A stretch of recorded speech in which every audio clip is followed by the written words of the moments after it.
الحمد لله رب العالمين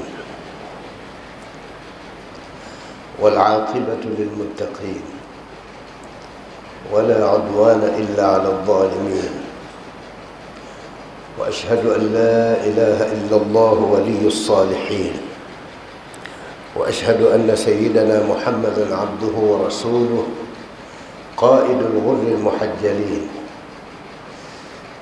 فصلوات ربي وسلامه عليه وعلى آله وصحبه ومن سار على نهجه إلى يوم الدين. أما بعد، فأوصيكم عباد الله ونفسي بتقوى الله عز وجل. أوصيكم بالتقوى والعمل الصالح. يقول رب العزة والجلال: إن الذين آمنوا وعملوا الصالحات كانت لهم جنات الفردوس نزلا. صدق الله العظيم. Ndugu zangu wananchi nyinyi, lakini pia ndugu zangu katika imani na wale ndugu zangu ambao hatukutani katika imani lakini tunakutana katika wananchi wetu. Sote kwa hapa tulipo, sote ni Watanzania. Kwa ukweli sote ni ndugu wamoja. Sote tuko katika nyumba moja. Hii Tanzania tuijalie kuwa ni nyumba yetu tunayoishi. Tuko nyumba moja. Kwa ubinadamu wetu tunagawana vyumba kwa sababu tuko katika jinsia tofauti. Wako wanawake, wako wanamume. Kwa hiyo hatuwezi tukalala chumba kimoja, lakini nyumba ni moja. Vyumba lazima tugawane kwa sababu ya utu wetu. Na ndio maana hata kiibada wengine wanasali msikitini, wengine wanasali kanisani, na wengine wanasali katika nyumba nyingine za ibada ambazo kwa utaratibu wao zina na majina yao. Ujumbe wangu kwenu leo nina unukuu kutoka kwa mwanachuoni mmoja wa Kiislamu aliyekuwepo katika karne ya 3. Jina lake akiitwa Yahya ibn Muadh. Yahya ibn Muadh ibn Ja'far al-Razi. Huyu ni mwanachuoni wa kitasawuf sufi, na wanazuoni wa kitasawuf Mungu kawajalia wana umakini sana katika kila wanalolisema. Ni watu wasioropoka na maneno yao ni mali kweli kweli. Nimependa nimnukuu kwenu huku mkiniazima masikio yenu na mioyo yenu tuwe pamoja, mnisikilize na pia baadaye mfahamu, na yale ambayo yanaweza kutekelezeka tutekeleze. Huyu mwanachuoni amesema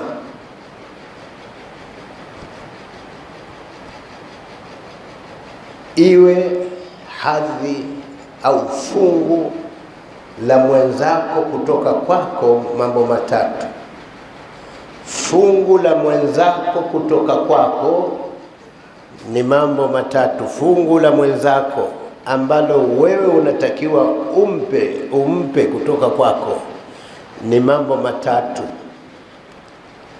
Jambo la kwanza, ikiwa huwezi kumnufaisha basi usimdhuru.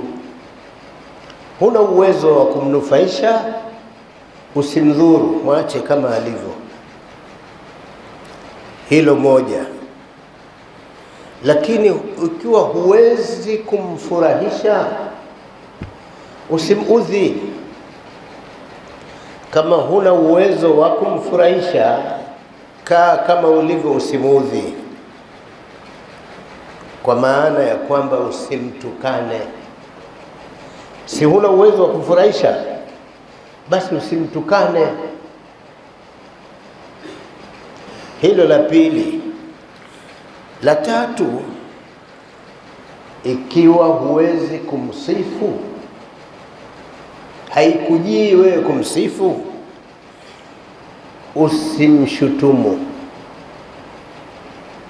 Kama huna uwezo, haikuingii wewe kumsifu, usimshutumu. Hayo ni maneno ya Muadh ibn Jabal ibn Sayyidina Muadh ibn Jaafar, Yahya ibn Muadh ibn Jaafar anayasema.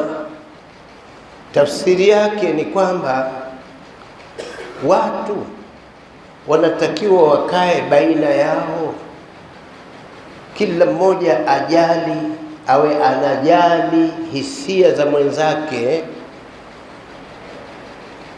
na kutompelekea udhi lolote la makusudi.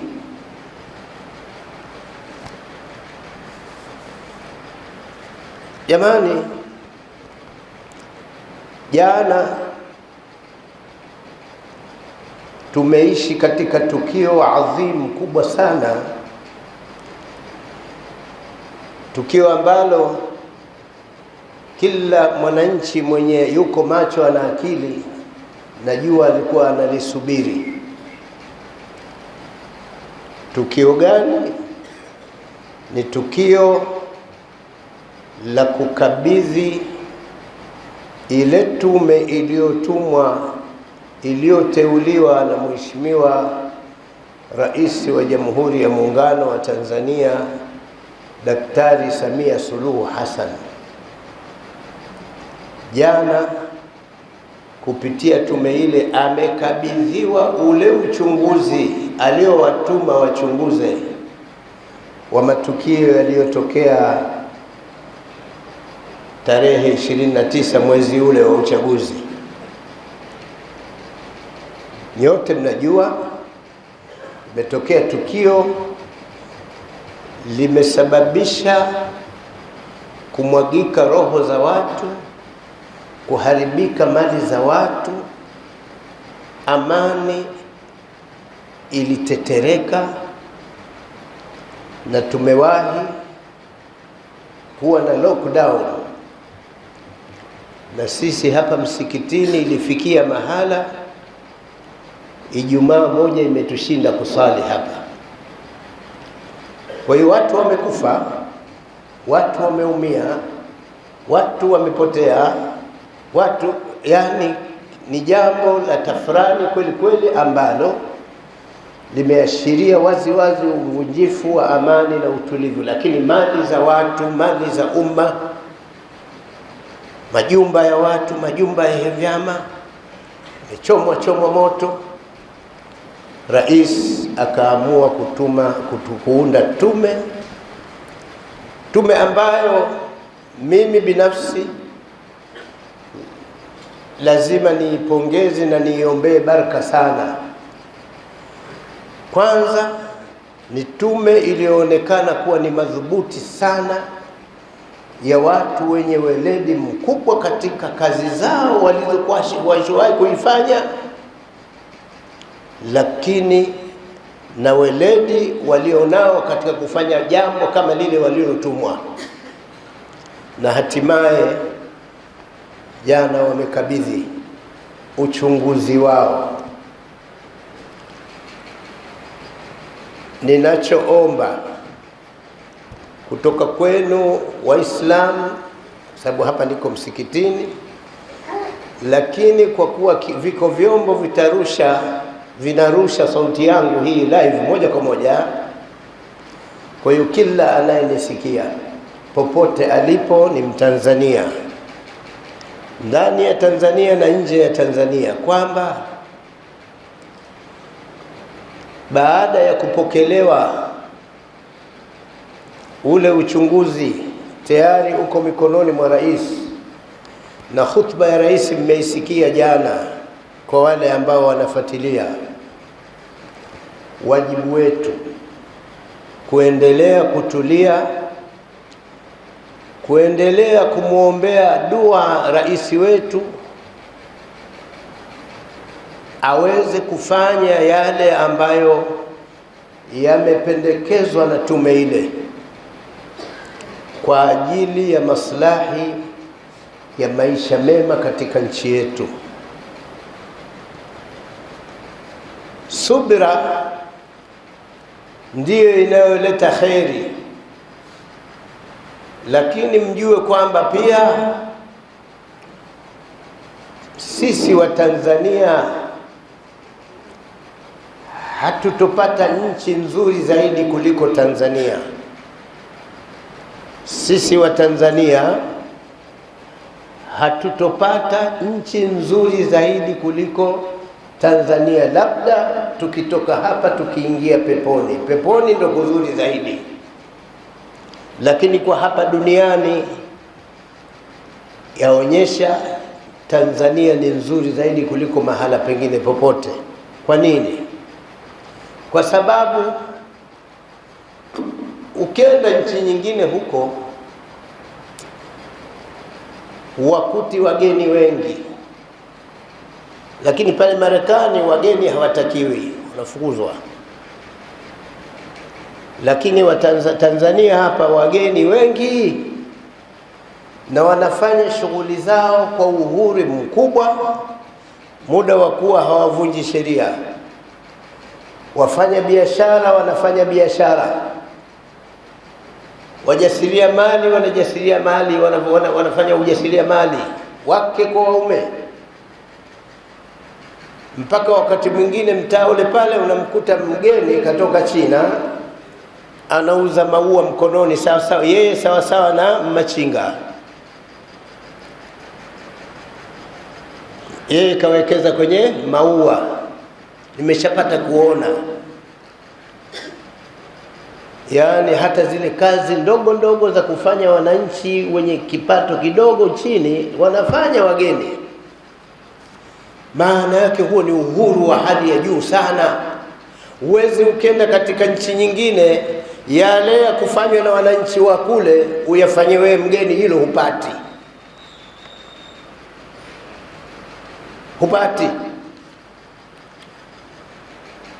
Lakini nchi hii alhamdulillah haimbagui mtu, midhali mwanadamu ameingia kisheria, anapatiwa kila anachostahili kukipata. Mpaka nje ya hivyo watu tunalima nao mihogo, wageni tunalima nao mbaazi, tunalima nao ufuta. Hiyo ndo Tanzania. Sasa mimi nimalizie sana kwa kuipongeza sana na kuibariki ile tume, lakini pia lazima nimpongeze na yule aliyeiunda ile tume, naye ni Mheshimiwa Rais. Ameonyesha ukomavu wa hali ya juu licha ya changamoto zilizomkabili, lakini jana ameonyesha kupitia hutuba yake na appearance yake kwamba amekomaa na yuko tayari. Sasa sisi upande wetu lazima tumpongeze sana. Lakini jambo lingine nikwambieni ndugu zangu,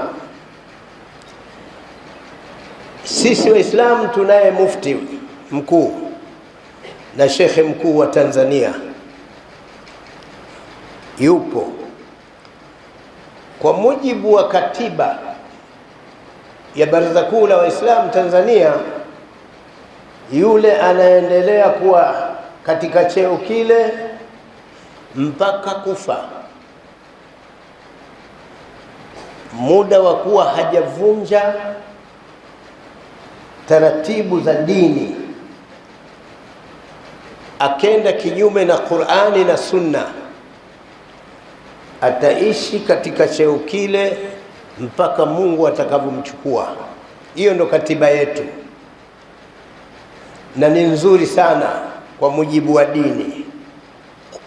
Lakini mufti yule ameteua wajumbe wa baraza la ulama, na mie nimo.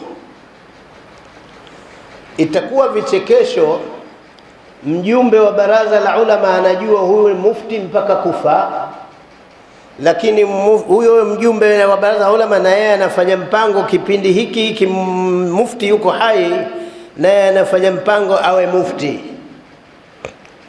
Hapo kuna jambo hapo. Sasa anapotokea mjumbe yoyote anataka na yeye awe mufti, wakati mufti yuko hai, yuko na afya njema, hajavunja katiba ya baraza wala hajenda kinyume na kanuni yoyote ya dini, wewe huku mjumbe unajiandaa na wewe uwe mufti, hiyo itakuwa sasa, hilo ni janga unataka kulileta. Inavyopaswa ni kwamba mtu asubiri, na wala asiombe, asubiri. Yule akiondoka, Mungu kamchukua. Ikiwa waliopo na wewe wanakuona wewe mmoja katika wajumbe wa baraza la ulama, na wewe unafaa kushika nafasi ile, watakuteua.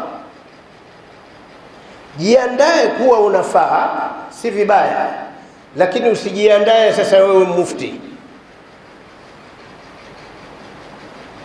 Na kujiandaa kuwa wewe unafaa ni kuwa hodari wa kutekeleza mambo anayoyataka mufti kwa mujibu wa katiba.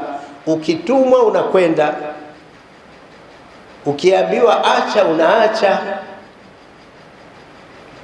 ukiambiwa subiri unasubiri.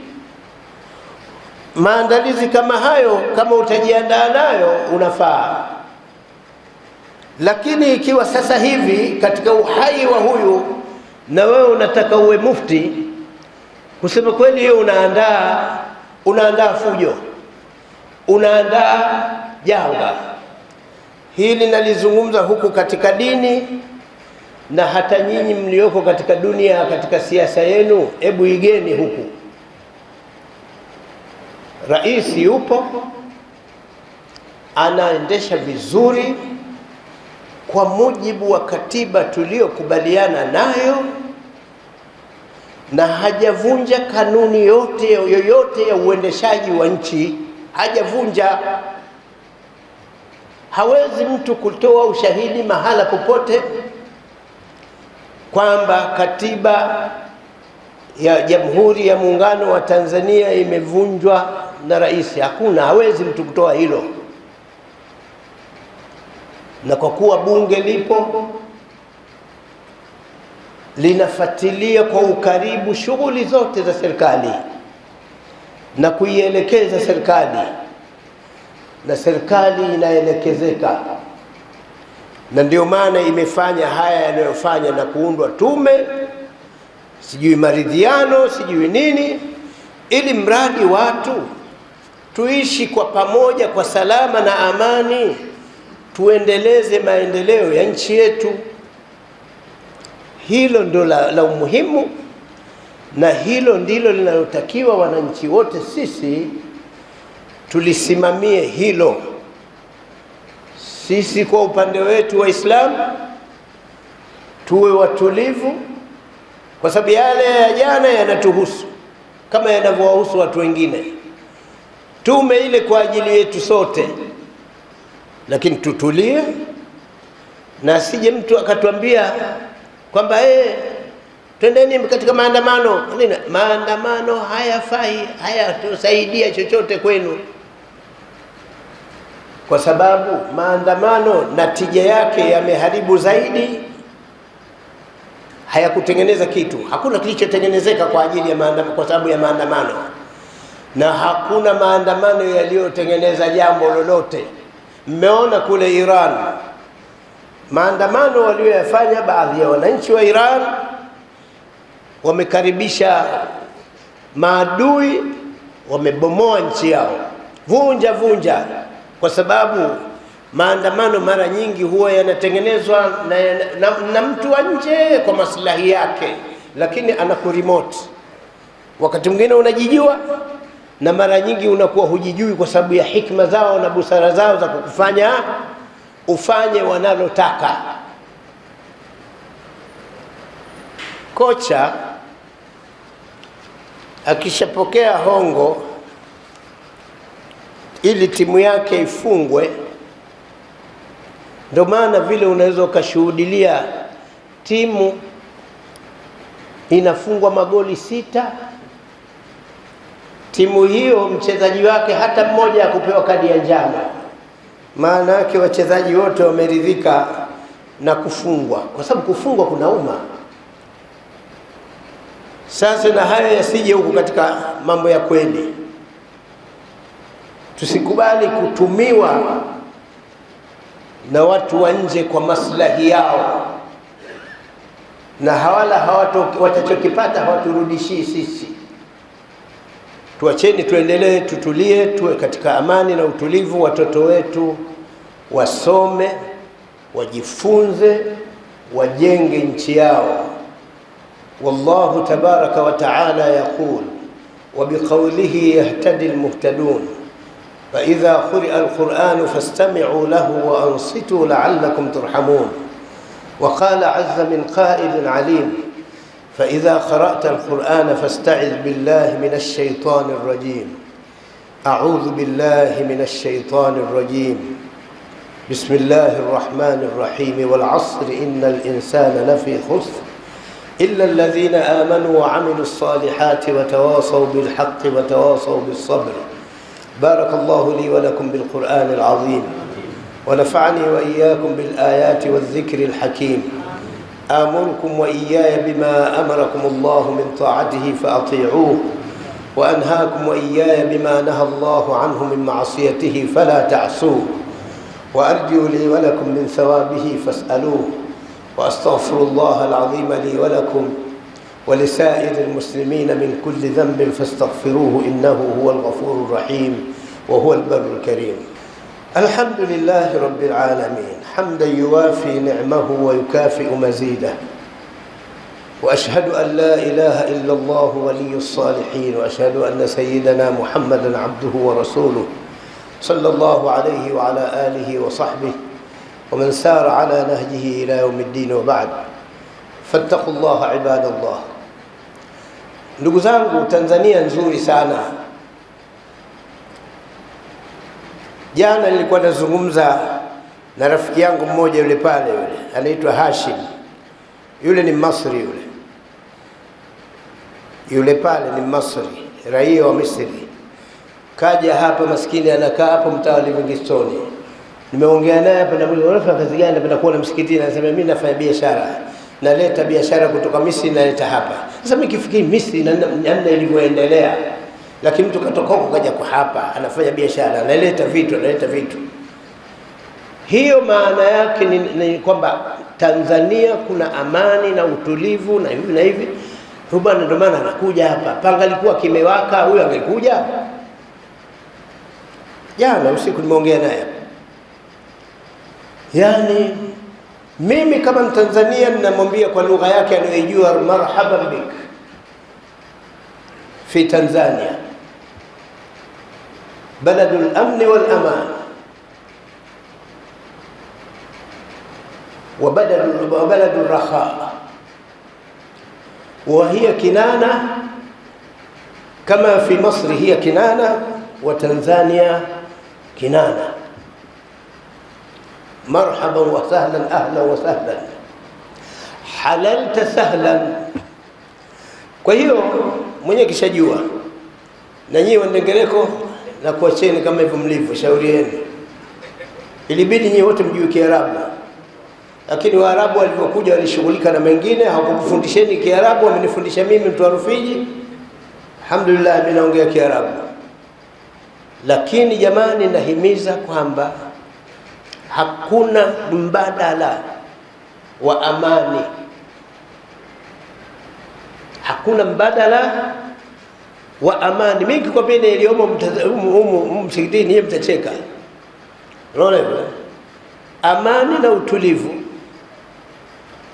hakuna badala yake, na wala hakuna uhai kama hakuna amani, na wala hakuna haki kwa wale wanaodai haki. Kama amani haipo, hutopata haki yako,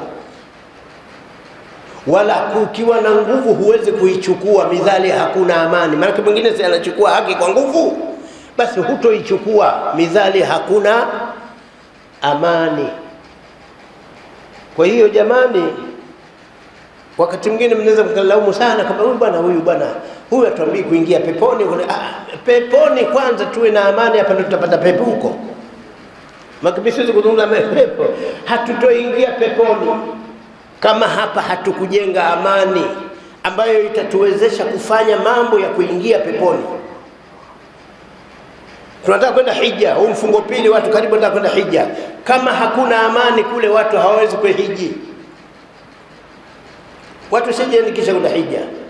Huwezi kufanya siaha, utalii, lazima kuwe na amani. Ili mradi amani, amani, amani, vyovyote mtakavyoelewa. Lakini mimi binafsi sitoacha, nitaifia hapa kutangaza amani na kukuhimizeni, lazima tuimarishe amani yetu na utulivu wetu, ili tuyapate mema ya dunia na akhira. Wasallu ala nabii al-Mustafa صلوات ربي وسلامه عليه. إن الله وملائكته يصلون على النبي يا أيها الذين آمنوا صلوا عليه وسلموا تسليما. اللهم فصل وسلم وبارك على سيدنا محمد وعلى آل سيدنا محمد كما صليت وباركت على سيدنا إبراهيم وعلى آل سيدنا إبراهيم في العالمين إنك حميد مجيد. اللهم أرض عن الصحابة الكرام، خصوصا منهم ذي الأصل العريق خليفة رسول الله سيدنا أبي بكر الصديق، وعلى الزاهد الأواب الناطق بالصواب أمير المؤمنين سيدنا عمر بن الخطاب، وعلى جامع القرآن من استحيت منه ملائكة الرحمن أمير المؤمنين سيدنا عثمان بن عفان، وعلى أسد الله الغالب فارس المشارق والمغارب أمير المؤمنين سيدنا علي بن أبي طالب، ورضي الله تعالى عنهم وعن سائر أصحاب رسول الله أجمعين. اللهم أعز الإسلام والمسلمين، اللهم أعل كلمة الحق والدين، اللهم أهلك اليهود والكفرة والمشركين، اللهم شتت شملهم، اللهم مزق جمعهم، اللهم اجعل الدائرة عليهم. اللهم اغفر للمؤمنين والمؤمنات والمسلمين والمسلمات الأحياء منهم والأموات برحمتك يا أرحم الراحمين. عباد الله، إن الله يأمر بالعدل